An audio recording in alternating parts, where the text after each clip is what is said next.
মেয়েরা বোঝে না যে বিয়ের পরে স্বামী ছাড়া বাপ মাও তার আপন থাকে না যুবক ভাই।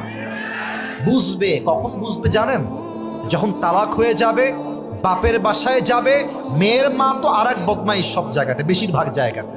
মাফ করবেন, মাফ করবেন, সব মেয়ের মা বদমাইশ না, তবে ৮০ ভাগ সংসারে ডিভোর্স হয়ে যায় শাশুড়ি কুটনামির জন্য। যুবক ভাড়া আমার শাশুড়ি বলে, এই চলে আয়, তোর জন্য আমি ছেলে এনে দিব, ভালো ছেলে পাবি।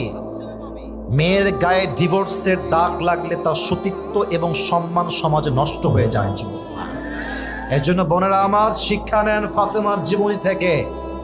হাজার ঝগড়া হবে, হাজার মারামারি হবে, স্বামী হাজার গালি দিবে, তবুও স্বামী আপনার আপন, দুনিয়ার কেউ আপনার আপন নয় যুবক ভাড়া, ঠিক কিনা বলে?